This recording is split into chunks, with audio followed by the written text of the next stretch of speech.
이 세상 가운데에서 하나님의 성도로 부르심을 입은 우리들은 모두가 하나님을 섬길 때에 그분께 대한 믿음의 도를 배우면서 신앙생활을 하는 사람들입니다.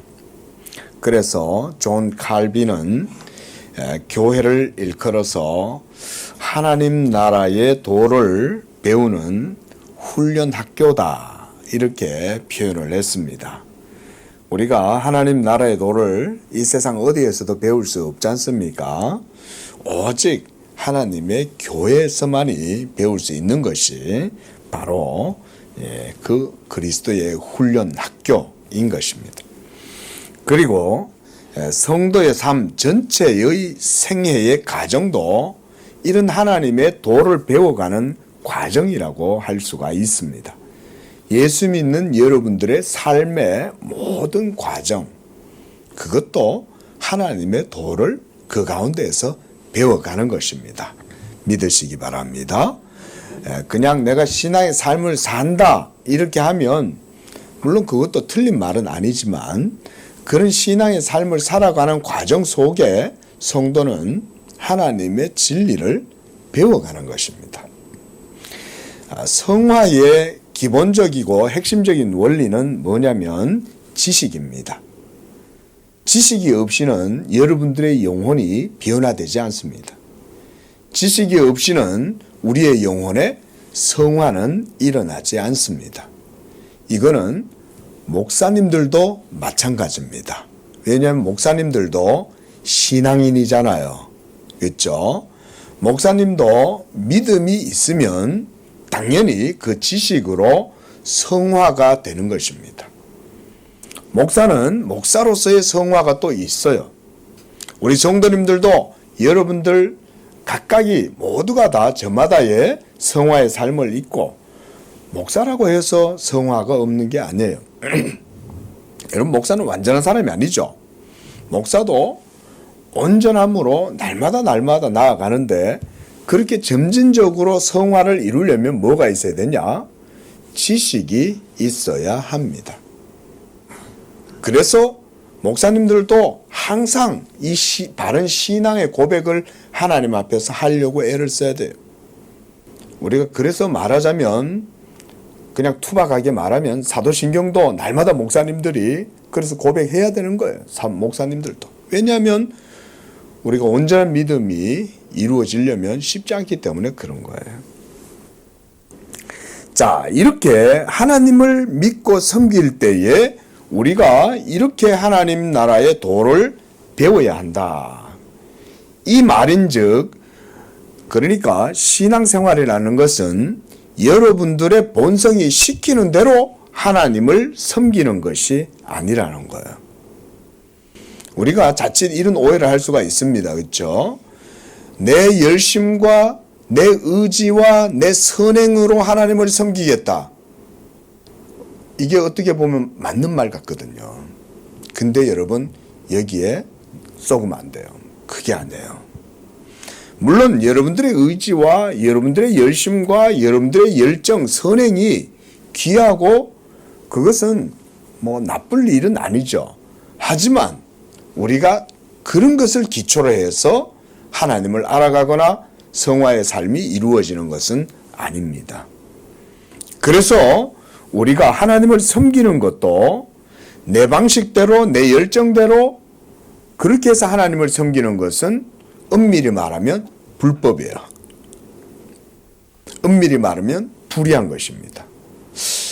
목사님 그거 너무 과한 거 아닙니까? 아니에요. 성경의 원리로 말씀드리면 그런 게 아니에요. 오늘 그런 걸 한번 들어보시기 바랍니다. 그래서 우리는 하나님의 말씀이 가르쳐 주시는 대로 하나님 섬김의 도를 배워야 하는 것입니다. 이게 어려워요. 이게. 왜냐하면 우리는 잘 배우고 싶어 하지 않거든.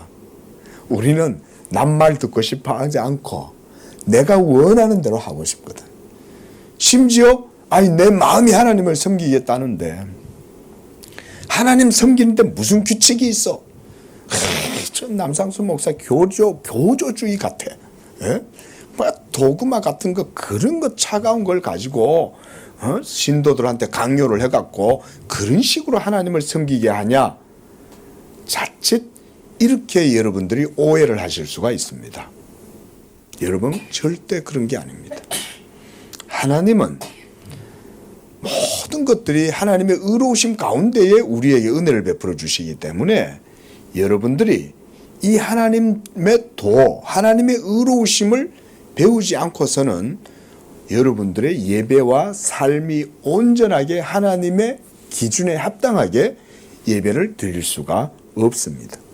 그래서 우리 말씀 하나 더 찾아보겠습니다. 시편 34편 11절 말씀 한번 찾아보겠습니다. 자, 우리 함께 읽어보겠습니다. 시작. 너희 자녀들아 와서 내 말을 들으라. 내가 여호와를 경외하는 법을 너희에게 가르치리로다 그랬어요. 요 짧은 한 구절이지만 이 한 구절 안에는 두 부분으로 나눌 수가 있어요. 먼저는 너희 자녀들아 와서 내 말을 들어라 이거예요. 우리가 늘 강조하지만 듣는 것 굉장히 중요하죠. 들으라는 말은 마음과 뜻을 하나님께 고정시키고 그분이 하시는 말씀을 듣는 마음, 자세 이걸 가지라는 것입니다. 부모 말을 잘 듣지 않는 아이는 그 마음이 부모에게 고정되어 있지 않죠. 하지만 부모의 말을 잘 듣는 아이들은 보면 그 마음이 부모를 공경하는 마음이 있고 경외하는 마음이 있는 거예요. 저는 공부 잘하는 아이들의 특징을 보니까요. 그들 속에 이 진짜 공부 잘하는 아이들 있어요. 그러니까 막 이렇게 돈 들여가지고 배우는 애들 말고 정말 이렇게 중심이 딱 서 있어가지고 공부하는 애들은 도덕성에 있어서도 훌륭한 아이들이 많이 있습니다. 그러니까 얘네들은 어린데도 어른 같아 보면 애들이. 근데 굉장히 점잖하고 아주 생각이 깊고 그래서 말하는 것도 반듯하고 이래요. 근데 그런 애들은 또 공부도 잘해요. 왜냐하면 자기 마음이 깨끗하니까 그 마음을 따라서 근면하고 성실하게 주어진 대로 열심히 하니까 이런 애들은 자연스럽게 공부를 잘해. 제가 공부 잘하는 거 얘기하려는 게 아니에요, 여러분. 이런 애들은 공부만 잘하는 게 아니에요. 공부를 못해도 마음이 그러면 또 다른 일을 또 잘해요. 중요한 건 마음이 중요한 거죠. 하나님께 대한 우리의 믿음도 말하자면 하나님이 기뻐하시는 온전한 믿음은 하나님의 말씀을 잘 듣는 성도가 하나님 앞에서 말하자면 좋은 삶을 사는 거예요. 그런 성도들의 믿음이 또한 하나님을 기쁘시게 하는 것입니다. 그래서 어떻게 보면 우리 신앙의 삶, 그리스도인의 인생 전체의 과정이 이런 하나님의 말씀을 듣고 따라가는 삶이라고 할 수가 있습니다. 그렇죠? 전체 신앙의 삶의 과정이 늘 하나님의 말씀을 듣는 거예요. 그리고 이 들음이 계속 지속되고 그런 가운데에 우리의 삶이 온전하게 이루어지는 것이죠. 그만큼 말씀을 듣는 것과 성도의 믿음은 직접적으로 연결되어 있습니다. 오늘도 우리가 하나님 말씀 듣기 위하여 여러분들이 오늘도 여기에 나오신 줄로 저는 믿어요. 하나님의 음성 듣기를 원해서 여러분들이 이 시간에도 부족한 목사에게 귀를 기울이고 듣고 계시는 거죠. 그래서 시편 기자가 이제 그 다음에는 뭐라고 그럽니까? 여호와를 경외하는 법을 너희에게 가르치리로다 이렇게 말씀을 하는 거예요. 그러니까 여호와 하나님은 여러분들이 믿고 싶은 대로 자기 식대로 믿어서는 안 되는 겁니다. 우리 성도님들이 이 점을 마음에 잘 담아 두셔야 돼요. 여러분들 모두에겐 종교심이라는 게 있고 사람들에게는 모두가 다 영혼, 마음이 있기 때문에 누구나 그 마음의 본성을 따라서 종교심은 신을 찾고 신에게 기도하고 신에게 염원하고 이런 마음들이 누구나 다 있어요. 하지만 우리 참된 그리스도인들은 그 가운데에서도 하나님께 대한 참된 경건을 배워야 되는 거예요. 참된 경건이란 여러분들의 마음의 본성을 따라서 열심과 의지를 따라서 열정적으로 선행을 행하고 그렇게 해서 하나님을 섬긴다? 아닙니다. 물론 마음이 깨끗하게 해서 하나님을 섬기는 그런 마음도 있어야 되지만 보다 중요한 건 하나님이 뭐라고 하시는가라는 것을 먼저 잘 들어야 돼요. 잘 알아야 돼요. 여러분 보세요. 이방인 백부장 고넬료 사도행전에서 보면 하나님께서 베드로를 청해라 이러잖아요. 그렇죠? 근데 그 이방인 백부장은 여러분 이방인이죠. 로마인이잖아요. 근데 이 사람이 참 보면 정말 희귀한 인물인 거예요. 여러분 당시에 로마의 장교고 백부장이라고 그러면요 아주 포악한 사람들입니다. 이방인들 식민지에 있는 백성들 죽이는 거는요 개미 죽이듯이 눈 하나 깜짝 안 합니다. 그렇게 악랄한 시대가 고대인들이잖아요. 그런데 그런 고대의 로마의 장교가 백부장이 자기 휘하에 100명의 장교가 있는 거예요, 여러분. 예? 근데 그 정도가 되는 사람인데 이 사람이 왜 희귀하냐? 그런 상황 속에서도 이 사람이 구제하고 하나님을 잘 섬겼다는 거예요. 놀라운 일이지 않습니까? 여러분, 그 이방인 백부장은요, 자기의 본성과 종교심을 따라서 하나님을 섬긴 게 아닙니다. 사실은 하나님의 은총이 그에게 먼저 임했던 것입니다. 이렇게 봐야 됩니다. 하나님의 은혜와 택하심이 먼저 그에게 있고 하나님의 은총이 그에게 임했기 때문에 이 사람이 뭔지 모르지만 자기는 그렇게 하고 싶은 거예요. 구제하고 싶고 긍휼을 베풀고 싶고 그리고 자기가 비록 로마의 장교이고 마음대로 식민지의 백성들을 함부로 할 수 있었지만 오히려 그들을 도와주고 그들을 구제하고 힘썼다. 그리고 무엇보다 그가 하나님께 기도했다는 거예요. 여러분 이방인이 하나님께 기도했다. 정말 이거는 보기 드문 일 아니겠어요? 이건 하나님의 은총이 아니고는 불가능한 거예요. 그런데 하나님이 그의 기도를 들으신 거예요. 그래서 어느 날 천사가 그에게 나타나서 고넬료야 하나님이 너의 기도와 너의 모든 구제와 행함을 받으셨다. 얼마나 놀라운 일입니까? 근데 그게 하나님에게서 난 게 아니라면 어디서 나왔겠어요? 사람의 본성에서 나오는 게 아닌 거예요. 그래서 베드로에게 베드로를 청해라 라고 하면서 하나님이 베드로를 통해서 고넬료의 가정에 복음을 전하도록 하시는 거예요. 여러분 보세요. 하나님이 천사를 통해서 직접 고넬료에게 나타나실 수 있었음에도 불구하고 이 고넬료를 통해서 하나님은 그에게 복음을 전하신 게 아니라 베드로를 청해서 복음을 듣게 하셨다는 거예요. 이게 중요한 겁니다. 왜 하나님은 사람 종 베드로를 보내서 복음을 전하게 하셨을까? 그렇게 행하시는 것이 하나님의 기쁘신 뜻이기 때문에 하나님이 복음을 전해서 고넬료가 복음을 듣고 그래서 예수를 믿어서 그의 믿음이 온전하게 된 거예요. 비록 고넬료 속에 하나님께 대한 경외심이 있었고 착한 마음이 있었고 그래서 많은 구제와 긍휼을 베풀었지만 그가 온전케 된 것은 베드로가 와서 복음을 전했을 때야 그가 비로소 하나님께 대한 참된 믿음으로 나아갈 수가 있었던 거죠. 그러니까 하나님이 가서 복음을 전해라 라고 하는 거예요. 베드로도 택함 받았지만 엄밀히 말하면 고넬료도 택함 받은 거죠. 고넬료도 이방인 가운데 복음 전하기를 하나님이 기뻐하신다는 것을 하나님이 그 사건을 통해서 보여주신 거잖아요. 하늘로부터 보자기가 3번이나 내려오는데 그 보자기 속에 보니까 온갖 세상에 부정하고 속된 것들이 그 속에 가득한 거예요. 율법에 의하면 먹어서는 안 되는 것들이. 그러니까 베드로가 하나님의 음성을 듣고도 제가 이거 안 먹겠습니다. 베드로야 그것을 잡아 먹어라. 제가 결단코 부정한 것을 먹지 않겠나이다. 그러니까 하나님이 세 번째 탁 그러시다가 하나님이 깨끗하다 한 것을 네가 왜 부정하다 하느냐. 이게 무슨 말씀이냐면 이방인들을 하나님이 믿음으로 거룩하게 하실 것을 베드로에게 알려주신 거예요.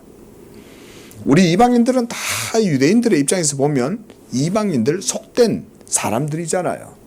근데 이런 속된 우리 이방인들이 믿음으로 말미암아 깨끗하게 될 것이다. 의롭게 될 것이다. 이게 베드로 환상의 주된 내용인 거예요.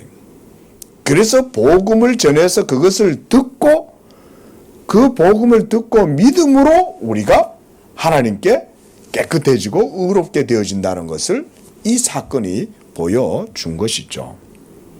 여러분, 하나님은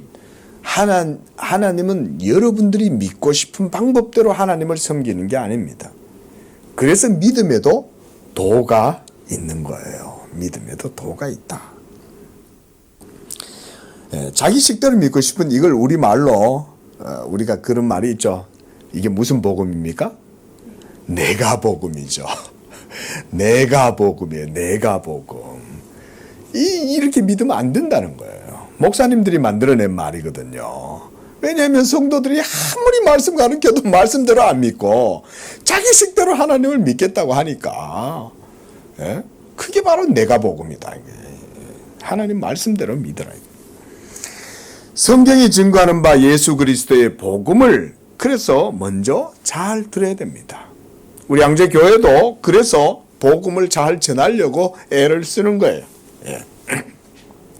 그래서 복음을 복음되게 하려고 힘쓰는 거예요. 그리고 이를 위해서 우리 성도들이 모두가 다 함께 여호와의 산에 올라가서 야곱의 하나님의 얼굴을 우리가 거기서 구하자. 거기 가서 하나님을 배웁자. 이 복음의 산에 올라가지 않는다면 누가 하나님을 온전하게 알 수 있겠어요? 그렇죠? 여러분, 야곱의 하나님이 누구예요? 여호와 하나님이 누구신가요? 하나님의 존재는 어떤 분이신가요? 여러분이 무슨 수로 하나님을 알아요?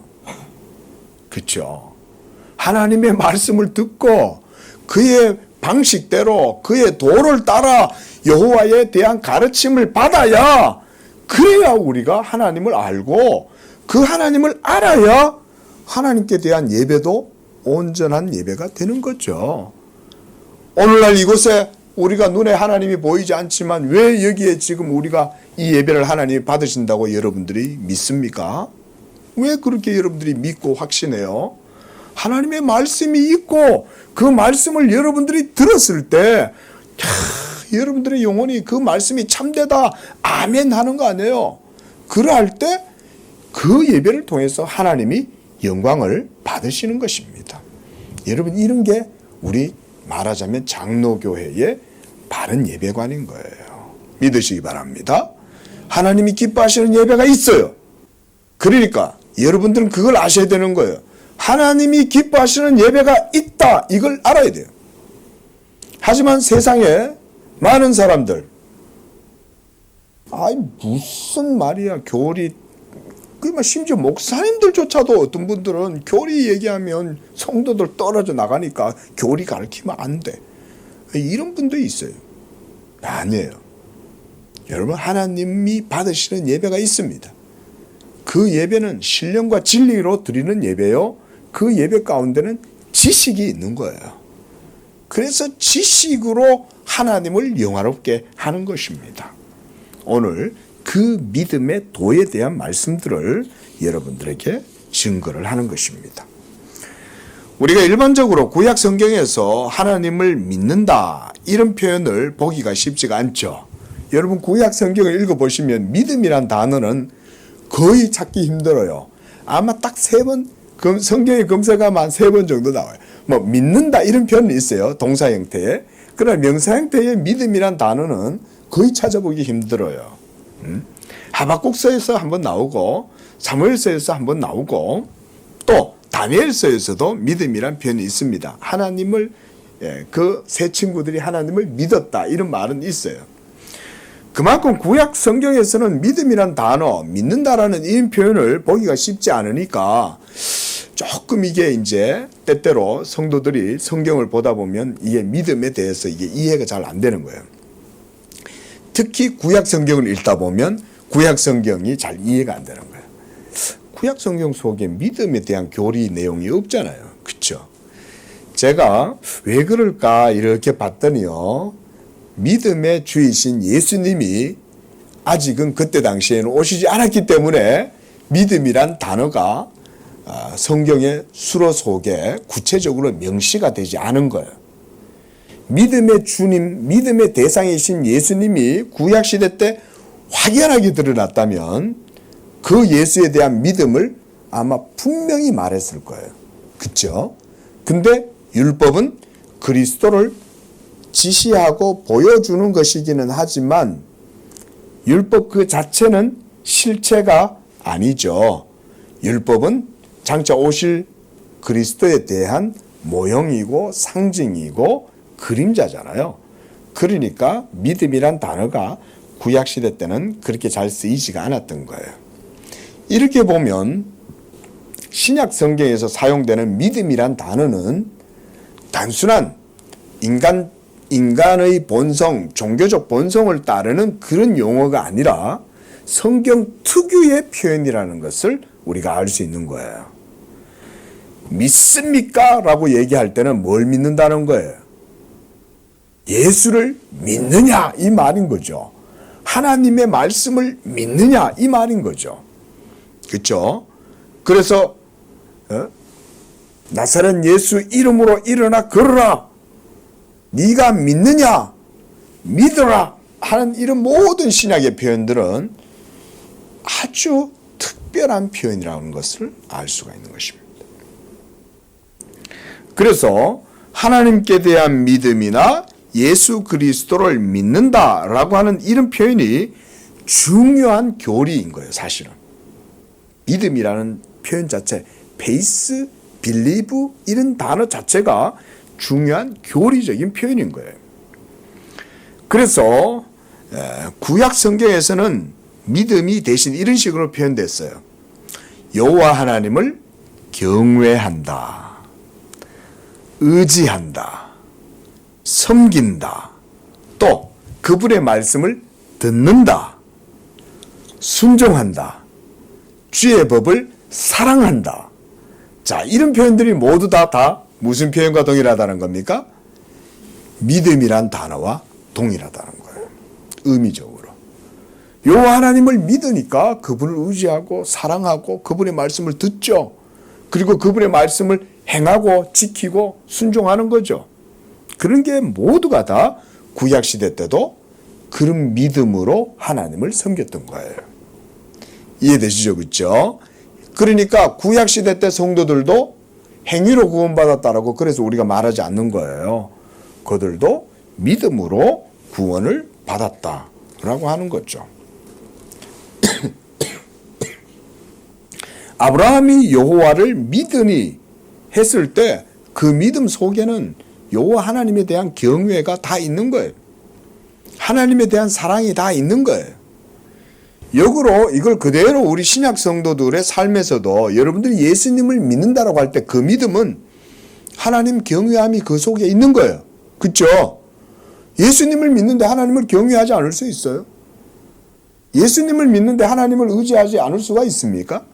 예수님을 믿는다고 하면서 하나님의 말씀에 대한 순종과 사랑이 없을 수 있습니까? 아닌 거죠. 그러니까 이 믿음이라는 표현은 굉장히 특별한 표현인 거예요. 그래서 오늘 우리가 믿음의 도다, 이 믿음의 도 배우기를 힘쓰자라는 말씀을 증거를 하는 것입니다. 여러분, 우리의 육적 삶은 지금도 계속되지만 하나님은 지금도 우리가 영적인 주님의 도를 배우고 살아가기를 원하십니다. 우리는요, 믿음의 도라는 것 자체가 익숙하지가 않아요. 보통 세상에서 도라고 하면 기본적으로 뭘 의미하냐면 도 이러면 우리가 길도자를 쓰잖아요. 그죠? 도자는 길도자잖아요. 근데 이것은 서양에서는 그대로 way라고 쓰죠. 영어로는. 근데 이게 세상의 영역에서는, 철학에서는 또는 세속의 종교에서는 이 도라고 하는 근본 원리는 뭐냐면 이성을 의미합니다. 이성. 커먼 센스다 이러면 기본적으로 이성의 보편 법칙을 말하는 거예요. 예. 하지만 여러분, 성경에도 기독교 신앙에도 도라는 표현들은 많이 씁니다. 그렇죠? 우리가 우리 한글 개역 성경 번역본에도 도, 주의 말씀 계명을 도라고도 얘기하죠. 우리가 오늘 보았던 여호와를 섬기는 법, 또 하나님을 경외하는 도, 이런 표현들이 모두가 다 하나님의 율법과 관계되어져 있는 거예요. 그런데 그런 것들은 바로 이성의 방식이 아닌 믿음의 방식을 의미하는 거예요. 한마디로 영적인 방식입니다. 세상의 철학이라든가 세속의 종교의 영역에서 도 그러면 요즘 우리나라에도 도인이 많아갖고 머리를 엉덩이 꼬리까지 내려오도록 길러가지고 다니면 도인 같잖아요. 여러분, 그런 거는 율법으로 하면 모두 다 구약 이스라엘 시대 때 그런 식으로 행동하고 다녔으면 다 죽어요. 자유민주주의 시대니까 그런 도인들이라 그러니까 겁도 없이 방송에 나오는 거죠. 하나님 앞에 저주받고 심판받는 줄도 모르고 살잖아요. 근데 여러분, 우리 예수 믿는 사람들은 그런 사람들을 보면 물론 비아냥거리고 여러분 그럴 필요도 없어요. 언급할 가치도 없는 사람들이에요, 사실은. 근데 여러분, 도는 그런 게 아니잖아요. 그렇죠? 예수 믿는 사람들이 있어서 도란 예수 그리스도를 믿고 그 믿음 가운데에서 참되신 하나님을 알고 그 가운데에서 하나님을 섬기는 것, 이런 게 믿음의 도입니다. 오늘 이제 그런 말씀들을 드리는 건데, 이게 여러분 개량 한복 입고 허연 그 회색 같은 옷 입고 말이지, 수염 기르고 머리털을 안 자르고 길게 하면 그게 도인이에요? 그런 거를 표상하도록 하는 것 자체가 거짓말들이에요, 전부 다. 응? 여러분, 머리를 빡빡 깎아야 그게 도인입니까? 머리를 길게 길러야 도인입니까? 개량 한복을 입어야 도인입니까? 아니죠. 성경이 말하는 도인은 누구예요? 여기 앉아 계시는 여러분들이 진짜 도인인 거예요. 하나님을 진심으로 믿고 하나님을 경외하고 그분의 말씀을 듣고자 하는 사람들. 한마디로 이 복음의 도를 듣고 믿는 그 사람들이 말하자면 진짜 도인이죠. 하나님의 도를 따라서 믿음으로 살아가는 사람들이잖아요. 바로 여러분, 이런 영적 삶을 살아가는 사람들이 믿음의 도를 배우는 사람들이고, 그들은요, 그걸 배워가는 과정 속에서 참된 생명의 삶을 살아가는 거예요. 여러분들은 모두 영적 생명의 삶을 살아가고 계시는 거예요. 성경 공부하러 힘들지만 저녁 때 오는 거 참된 영적 생명의 삶을 따라서 살기 위해서 오는 거예요. 예? 새벽 기도 때 힘들지만 일어나가지고 하루를 기도로 말씀 듣고 시작하는 거 참된 영적 삶을 따라서 믿음으로 살아가는 거예요. 예. 자, 보세요. 여러분, 세상에는 이런 삶이 아니라 모두가 다 하나님 없이 삶을 살잖아요. 그렇죠? 하나님 없이 사는 게 익숙하고 그런 게 낯설지가 않아요. 그런 것들이 바로 육적인 삶, 이성적 삶인 거예요. 그래서 예수 믿는 사람들이 때때로 이 세상 사람들하고 어떨 때는 여러분들이 관계를 맺고 살아가다 보면 그들과 때때로 부딪힐 때도 있고 함께 할 때도 있는데, 여러분들이 그 속에서도 헷갈리시면 안 되는 게 뭐냐면, 육적 삶을 살아가는 사람들과 영적 삶을 살아가는 사람들은 외적으로 보면 별 차이가 안 나는 것 같아도 내적으로는 다르다는 걸 여러분들이 인식하셔야 됩니다. 그래서 그들의 사고방식과 가치관 자체가 예수 믿는 믿음의 도를 따라 살아가는 여러분들과 다릅니다. 그래서 오늘 말씀 시편 19편 9절에서도 여호와 하나님을 경외한다는 것은 바로 믿음으로 하나님을 예배하고 살아가는 것을 의미하는 거예요. 한번 본문을 보십시오. 여호와를 경외하는 도는 정결하고 영혼까지 이루고 여호와의 법도 진실하여 다 의롭다 그랬어요. 하나님을 경외하잖아요. 그런데 하나님을 경외하는 것은 이라고 하지 않고 하나님을 경외하는 도라고 말했어요. 이때 이 도는 뭘까요? 하나님의 계명의 율법을 말하는 거예요. 그래서 그 다음에 여호와의 법도 진실하여 의롭다 그런 거예요. 그러니까 이 말씀을 통해서 우리가 알 수 있는 건 뭐냐면 구약시대 때 성도들의 신앙, 구약 백성들의 믿음의 삶은 모두가 하나님의 율법의 그 계명을 따라서 여호와를 경외하는 도를 배웠다. 우리가 이렇게 볼 수가 있는 거죠. 그러니까 구약시대 때 이스라엘 백성들은 율법을 떠나서는 시민적 삶도 살 수가 없고 개인의 삶도 살아갈 수가 없는 거예요. 무엇보다 하나님을 섬기는 영적인 경건도 율법을 떠나서는 있을 수가 없는 거예요. 네, 오늘날 우리 개신교, 특히 우리 프로테스탄트 개혁주의에 속해 있는 목사님들이 활동하시는 분들이 우리나라에 적지가 않은 것 같아요. 참 감사한 일이라고 저는 생각해요. 인터넷 보시는 거 저는 전혀 뭐라고 그럴 생각 없어요. 근데 보다 보면 여러분 정말 이단들 많습니다. 조심하셔야 됩니다. 이단들 너무 많아요. 특히 신천지. 제가 그래서 신천지 이제 사이트가 있어가지고 한번 가서 들어봤는데요. 이 아줌마가 대구 아줌마인데 경상도 말을 줄줄줄 하면서 신천지 교를 막 하는데 여러분 핵심이 뭐겠어요? 믿음이 아니고 행위죠. 믿음으로 의롭다 함을 성경이 어디서 믿음으로 의롭다 하네요. 여러분 성경이 믿음으로 의롭다 함을 얻는다고 얘기 안 해요? 그죠? 근데 대놓고 큰 소리로 성경이 어디서 믿음으로 의롭다 함을 얘기하냐는 거야. 이거는 무식을 넘어서 가지고 이거는 완전 서울역에도 안 가본 사람이 서울역 앞에 가면 기차 바퀴 빵꾸 떼는 데 있다? 이 소리 하는 것과 같은 거지. 이단들이 얼마나 많은지 몰라요. 근데 그 중에서도 바르게 정통하게 복음을 전하는 사람은 여러분 아셔야 됩니다. 희귀할 정도로 적습니다. 이것만 아시면 돼요. 여러분 바른 복음 전한다는 게 쉬운 일이 아니에요.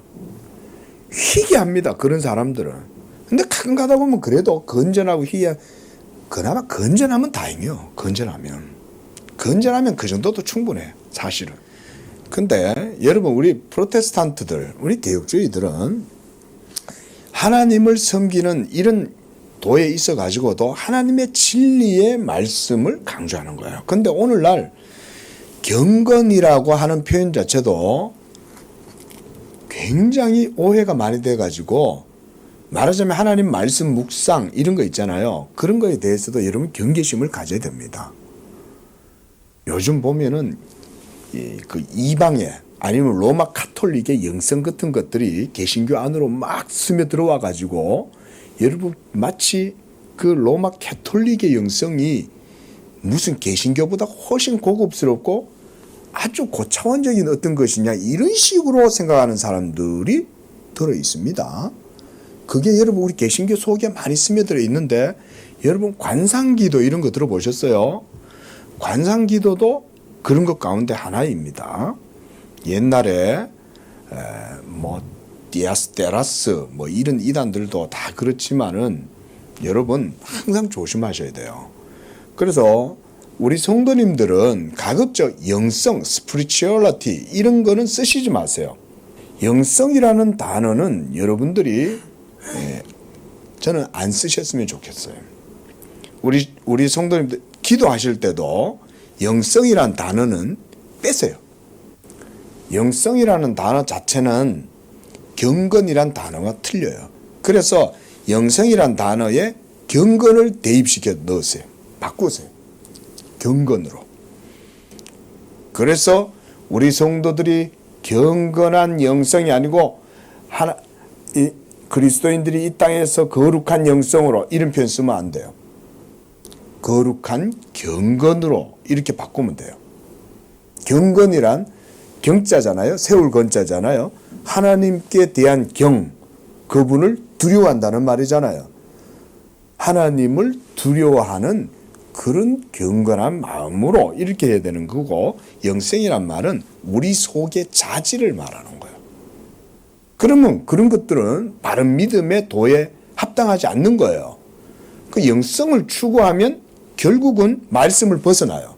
왜냐하면 내 자질이나 내 속에 있는 소양을 자극시키고 충동시키고 불러일으켜서 그걸 통해서 뭔가 해보자 이런 말이거든요.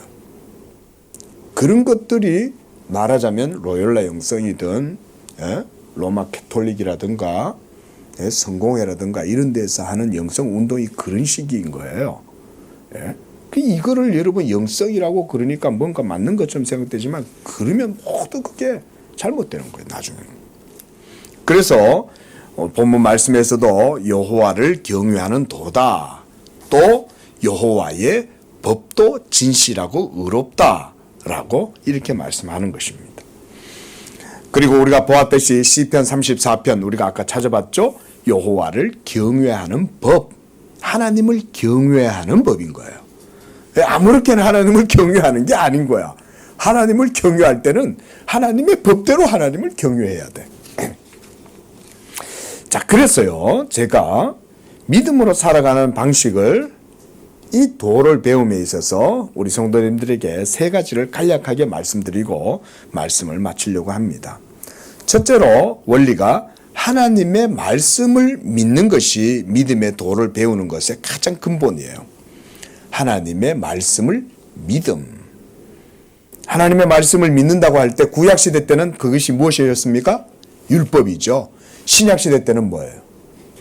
예수 그리스도시죠. 그렇죠? 우리에게 보내주신 하나님의 본체의 형상이신 바로 하나님의 얼굴이신 예수 그리스도. 그분을 믿는 것이 하나님의 말씀을 믿는 거예요. 제가 교리적으로 간단하게 여러분들에게 설명을 드리는 거예요. 예? 물론 다른 설명들도 더 있지만 요약하면 이 얘기예요. 예수가 바로 하나님의 말씀이시죠. 우리에게 나타나신 하나님이시고 하나님의 본체의 형상이 바로 예수님이시잖아요. 그러니까 예수님의 말씀을 여러분들이 듣고 이 복음을 듣는 게 예수님을 믿는 거하고 같은 거예요.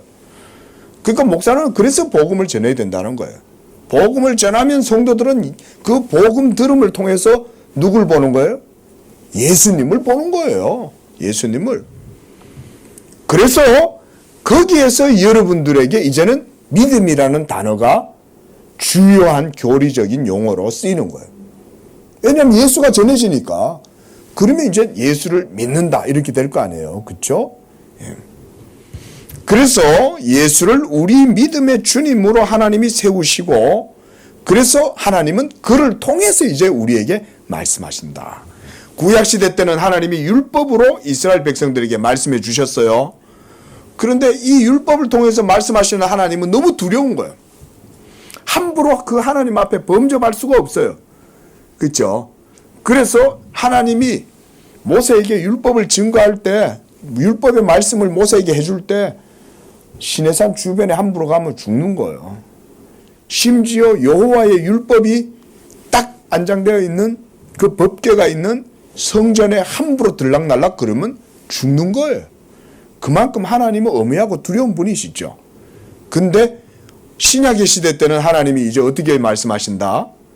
예수 그리스도를 통해서 우리에게 말씀하신다. 할렐루야. 중보자 예수 그리스도가 바로 우리에게 모든 하나님의 말씀을 다 알려주는 거예요. 그러니까 누가 여러분한테 물으면 너 하나님 말씀 들어봤어? 하나님 만나봤어? 하나님의 음성 들어봤어? 그러면 여러분들 뭐라 그래야 돼요? 들어봤어 이렇게 말해야죠. 그러면 또 물을 거 아니에요. 어떻게 들어봤어? 우리 양재교회에서 들어봤어. 양재교회가 뭐 신이 있어? 하나님이 있지. 어떻게 말씀하셔? 목사님이 예수 그리스도의 복음을 증거하셔. 그 복음을 들으면 그게 바로 하나님의 음성을 듣는 거야. 그 복음의 말씀이 바로 하나님의 말씀이야 라고 여러분들이 말을 하면 되는 거예요. 그래서 우리는 이제 그 말씀을 듣고 믿음으로 여호와 하나님을 경외하는 법을 거기서 배우는 거예요. 그러니까 여러분 경건의 도, 믿음의 도는 예수 그리스도를 믿는 믿음 가운데 모두 포커스가 거기에 맞춰져야 돼요.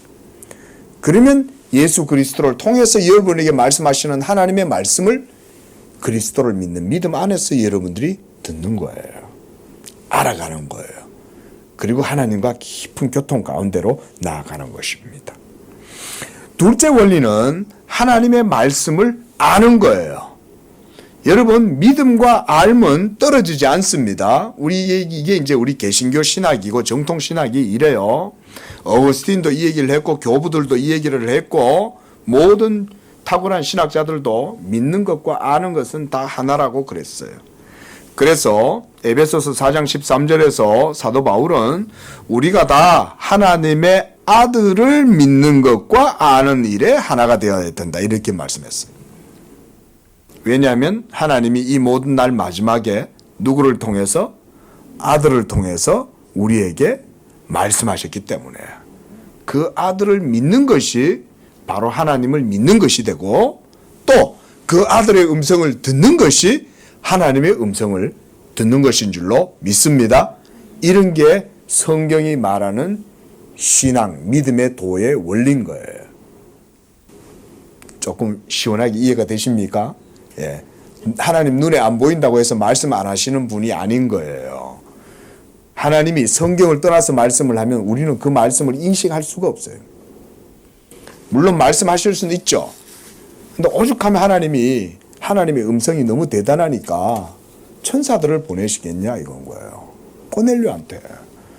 하나님 그분 자신의 말씀을 직접적으로 고넬료에게 말씀하시지 않고 천사가 와가지고 고넬료야. 네. 왜냐하면 하나님이 직접 말씀하면 고넬료는 그 말씀을 받을 수가 없어요. 그러니까 천사가 와서 말하고 심지어 천사도 하나님 말씀을 전하지 않고 누가 전해요? 베드로가 전하게 하는 거예요. 인생 목사를 통해서 복음을 전해서 하나님의 음성을 듣게 하는 거예요. 믿으시기 바랍니다. 이건 신학일 뿐만 아니라 우리 신앙의 깊은 교훈이죠. 목사는 오늘날도 여전히 지금 이 시간에 한국뿐 아니라 전 세계의 모든 교회에서 하나님의 말씀의 종들이 복음을 전하면 그것이 바로 하나님의 말씀을 듣는 것이고 그걸 통해서 여러분들은 하나님의 얼굴 빛을 보는 것입니다. 그렇게 되는 것입니다. 그래서 하나님의 말씀을 아는 것이에요. 그래서 예수 그리스도를 믿을 때 우리가 하나님을 알게 된다 그랬어요. 자, 우리 성경 한 번 더 찾아봅니다. 요한복음 17장. 오늘 믿음의 도라고 하는 이런 교리적인 주제들을 우리가 지금 보는 거예요. 요한복음 17장 8절. 그렇다면 예수님은 어떻게 말씀하시나 한번 보십시오. 시작. 나는 아버지께서 내게 주신 말씀들을 그들에게 주었사오며 그들은 이것을 받고 내가 아버지께로부터 나온 줄을 참으로 아오며 아버지께서 나를 보내신 줄도 믿었사옵나이다. 예수님 본인 자신이 하나님 말씀이시면서도 우리에게 이 믿음의 도를 가르쳐 주시는 거예요. 지금 다시 한번 보세요. 아버지께서 아들에게 주신 말씀들을 우리에게 주었다는 거예요. 그게 뭘까요? 복음이죠. 그게 바로 복음이에요, 여러분. 목사는 이 복음을 여러분들에게 전하는 거예요. 그리고 그들은 이것을 받고 이 복음의 말씀을 받고 아버지께로부터 예수님이 나왔다는 사실을 참으로 아는 거예요. 그냥 아는 정도가 아니라 참되게 안다는 말은 이것은 확실성을 말하는 거죠. 참되게 안다. 그리고 나를 보내신 줄도 우리가 믿었다라고 하는 거예요. 그러니까 복음이 아니고서는 여러분들이 하나님을 참되게 믿을 수가 없는 거예요.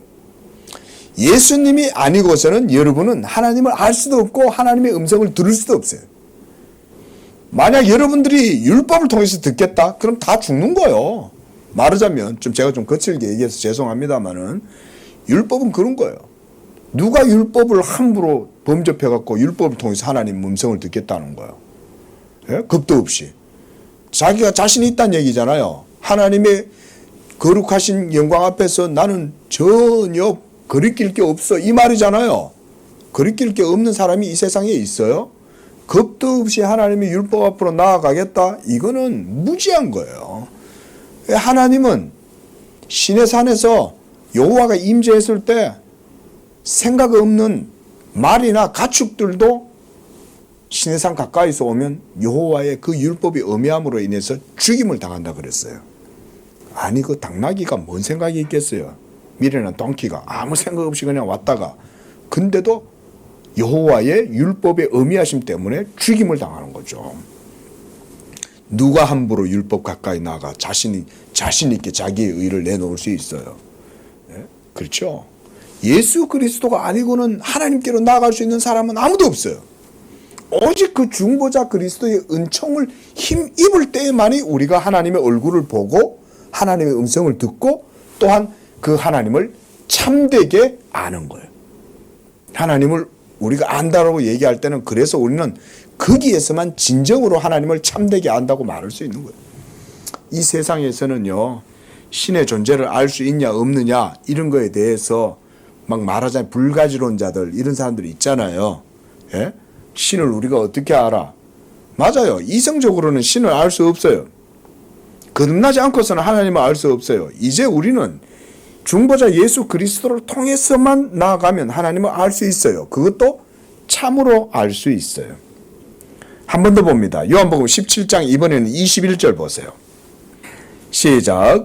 아버지여, 아버지께서 내 안에 내가 아버지 안에 있는 것 같이 그들도 다 하나가 되어 우리 안에 있게 하사 세상으로 아버지께서 나를 보내신 것을 믿게 하옵소서. 세상이 예수가 하나님의 품에서부터 나왔다는 사실을 어떻게 아냐? 교회를 통해서 알게 된다 이 말인 거예요.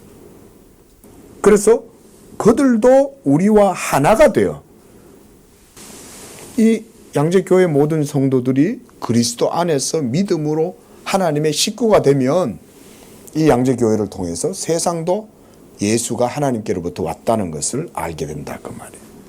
한 번 더 찾습니다. 이번엔 23절. 시작.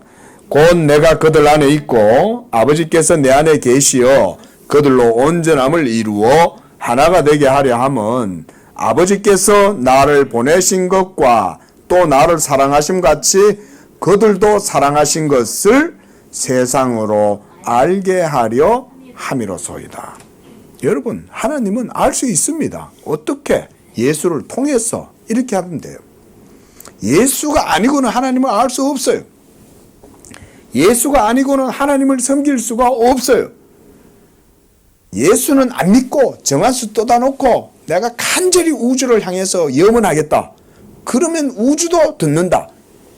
이런 말은 그래서 하나님 모르는 이방인들이나 하는 말인 거예요. 지성이면 감천이다. 여러분 이런 말 하시면 안 돼. 이건 경건에 속한 단어가 아니에요. 지성이면 감천이란 말은 그런 말은 하나님 믿지 않는 이방인들이나 하는 말인 거예요. 하나님은 지성이라고 다 듣지 않아요. 부족하고 연약하고 지성을 안 드려도 예수 믿음으로 나가면 하나님은 들어주는 거예요. 왜냐하면 하나님의 보증과 약속은 예수 그리스도를 통해서만 우리에게 주어져 있기 때문에 그게 우리에게 하신 하나님의 말씀이기 때문에 그래서 사도 바울이 에베소서 4장 13절에서 우리가 다 하나님의 아들을 믿는 것, 아는 것 이것이 그래서 하나가 되어야 된다. 이런 게 믿음의 도다. 셋째 원리로 그 다음에는 하나님의 말씀을 순종하여 행하는 것이 또한 믿음의 도입니다. 여러분 온전한 믿음은요 또한 행함으로까지 나아가는 것입니다. 이 말이 저는 여러분들에게 걸림이 되지 않기를 바랍니다. 많은 분들이 믿음만 얘기하면 전부 다 아멘, 할렐루야, 감사, 찬양 하는데 행하라 이러면 전부 다 입을 똑 다물면 그때부터는 일단 자신이 없고 또 한 가지는 하기가 싫으니까, 하고 싶지가 않으니까 행하라 이러면 그것은 아멘 안 해. 예수님 믿습니까? 그럼 아멘, 믿으면 복 주십니다, 아멘 하다가 행하는 자에게 복이 있으리라 하면 전부 다 지퍼를 잠그는 거 가만히 있는 거예요. 그래서 제가 그 말씀을 드리는 거예요. 이 말씀이 여러분들에게 걸림이 되지 않기를 바란다는 말은 믿음과 행위를 같이 하는 자리로 나아가야 된다 그 말. 그래서 야고보 사도도 행함이 없는 너의 믿음을 믿음이 어찌 참된 믿음으로 할 수 있겠냐. 나는 행함으로 내 믿음을 보이겠다. 너도 너의 믿음의 참됨을 행함으로 보여라 이렇게 말한 거죠. 그렇죠? 예? 믿으시기 바랍니다. 여러분 여기에서 행함은 행위의 의를 말하는 게 아니에요. 루터가 이걸 오해를 한 거예요. 그래서 루터는 야고보서를 아주 좀 이렇게 격이 떨어지는 그런 복음서 정도로 여겼어요. 그때는 아직 중세고 이러니까 야고보서를 그래서 지푸라기 복음이다 이런 식으로 여겼어요. 근데 여러분 그게 아닙니다. 하나님이 왜 야고보서를 통해서 다른 사도들은 다 믿음으로 의롭다함을 얻는다고 얘기했는데 야고보 사도는 왜 믿음으로만이 아니라 행위로 의롭다함을 얻는다 그렇게 말했을까요? 그때 그는 행위의 조건으로 구원받는다 이 말이 아닙니다. 여러분 믿음으로 의롭다함을 얻게 되는 그 참된 믿음은 또한 행동으로 나아간다 이런 말인 거지 행위로 구원받는다는 말이 아닌 거예요. 응? 야고보서의 주제는 그게 아니에요. 이신칭의가 아니라 행위로 구원받는다 그 말이 아니라. 그래서 죽은 믿음은 당연히 움직이지 않겠죠. 죽었으니까. 하지만 여러분 살아있는 믿음은 어떻게 했어요? 생동력이 있죠. 살아있는 믿음은 기도하지 않을 수가 없어요. 살아있는 믿음은. 믿음이 여러분 속에서 일하고 있기 때문에 자연스럽게 기도하고 싶어지는 거예요. 여러분 그래서 믿음의 도에서 여러분 믿음의 제일 두드러진 특징이 뭐냐면 기도인 거예요. 이번 한 주도 기도에 힘쓰시기를 바랍니다. 믿음이 있으면 기도합니다. 기도를 유창하게 잘한다는 말이 아니에요. 부족하고 연약한 어린아이와 같은 믿음일지라도 하나님께 대한 믿음이 있으면 기도합니다. 하나님 오늘도 내 영혼이 하나님께 기도합니다. 이러면 벌써 그 사람 속에 뭐가 있다는 거예요? 믿음이 있다는 거예요. 벌써 연약하지만 작동하고 있는 믿음이 있는 거예요. 그게. 예? 그래서 영적으로 살아있는 존재가 기도로 그 믿음의 표지를 드러내는 거예요. 그래서 신학자들도 그렇게 말해요. 기도는 믿음의 표지다. 한번 따라하겠습니다. 기도는 믿음의 표지다. 시작. 기도는 믿음의 표지다. 믿음으로 살아간다는 말은 이처럼 육적인 형식이나 사고방식과 가치관을 따라서 살아가는 것이 아니라 보이지 않지만 그가 믿음으로 하나님의 실제성을 믿고 그래서 그 하나님 앞에서 경건한 삶을 살아간다는 것이 바로 믿음으로 살아간다는 말인 거예요. 그리고 이 믿음의 삶을 속에서 그는 믿음의 도를 배워가는 것입니다. 왜냐하면 하나님과 동행하기 때문에. 믿음으로 살아가는 삶의 지식은 필수적인 겁니다. 그래서 자, 우리 양재교회는 이제 이런 걸 많이 강조하니까 우리가 배워야 되죠. 믿음으로 살아가는데 왜 지식이 필수적입니까? 하나님이 진리시니까 그런 거예요. 진리의 하나님을 여러분들이 믿으면 당연히 그 진리의 하나님에 대한 지식을 배우겠죠. 그렇죠? 그리고 그 모든 지식은 누구를 통해서 주어진다? 예수 그리스도를 통해서 주어지잖아요. 이런 게 경건에도 믿음의 도라고 성경이 말하는 거예요. 이게 핵심적인 오늘 말씀이 그거예요. 예수 그리스도를 믿음으로 말미암아 하나님을 알고 그 하나님을 알므로 내가 믿음의 삶을 살고 영적 삶을 참되게 살아가는 거예요. 그것이 믿음의 도를 배워가는 성도의 삶입니다. 그런데 설교 서두에서 말씀드렸듯이 육적 삶을 살아가는 이 세상의 대부분의 사람들은 이런 것에 대해서 전혀 모르죠. 여러분들이 이 복음에 대한 개념과 그 복음의 도를 깊이 알아가고 체계적으로 알아갈수록 육적 삶을 살아가는 이 세상 사람들의 삶과 세계관이나 가치관들이 분명하게 구별이 되기 시작합니다. 아, 저들이 살아가는 삶이 저게 육적인 삶이구나. 그래서 사도 바울은 보이지 않는 것을 따라서 살아간다는 것은 육적인 사람들에게 있어서는 그것이 어리석고 미련하게 보인다, 이렇게 말했어요. 그래서 십자가의 복음이, 여러분들의 예수 믿음이 세상 사람들은 이해를 못하는 거예요.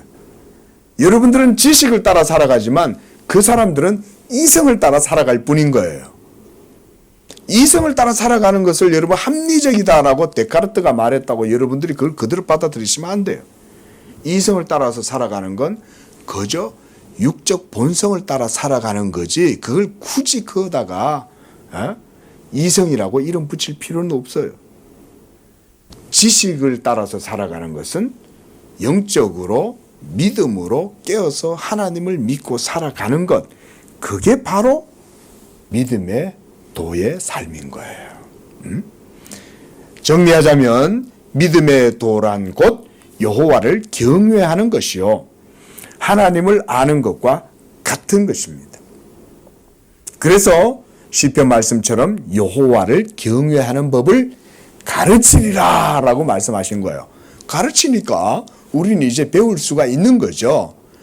그 배움의 모든 그 삶이 바로 신약의 시대에는 교회를 통해서 예수 그리스도의 복음이 증거되고 그 증거를 통해서 여러분들이 믿음의 도를 배워서 지식의 삶을 살아가는 것입니다. 유다서 1장에 있는 말씀도 그런 말씀이에요.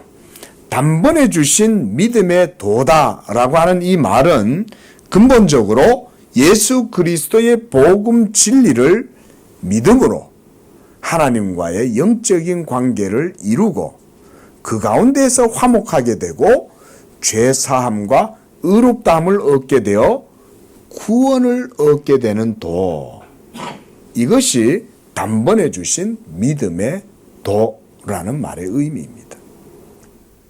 그렇다면 하나님은 이것을 왜 단번에 주셨을까요?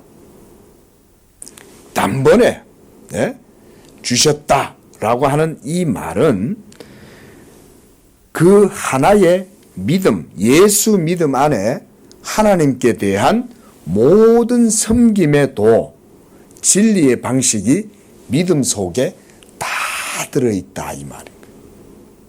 그러니까 이제 여러분들은 구약의 이스라엘 백성들처럼 번거롭게 막 절기를 지켜야 되고 뭘 행해야 되고 이때는 어떻게 해야 되고 이런 계율이 어떻고 저떻고 이제 더 이상 그런 식으로 하나님을 섬길 필요가 없어요. 예수 그리스도께 대한 믿음만 있으면 그 속에 하나님의 의와 진리에 대한 모든 것들이 그 속에 다 통째로 종합 선물 세트로 다 들어있다, 믿으시기 바랍니다. 이 예수 믿음의 도를 배우면서 하나님께 대한 여러분들의 경건이 지식 가운데 바르게 세워지고 예배가 하나님이 기뻐하시는 온전한 예배로 이루어져서 하나님께 영광 돌리는 우리 양재교회, 우리 모든 성도님들 되시기를 축원을 드립니다. 기도하겠습니다. 자비로우신 주 아버지 하나님 감사합니다. 이와 같이 우리에게 예수 그리스도를 통하여 경건한 믿음의 도를 배우게 하시니 감사합니다. 우리 양재교회 성도들은 이 믿음의 도 배우기를 힘쓰는 성도들이 되게 도와주시고 예수 그리스도를 깊이 알아감으로 그를 믿는 것과 알물 통하여 온전히 하나님께 영광을 돌리고 무엇보다 하나님의 복된 은혜들을 누리는 그런 삶들이 되도록 축복하여 주시옵소서. 예수님의 이름으로 기도합니다. 아멘.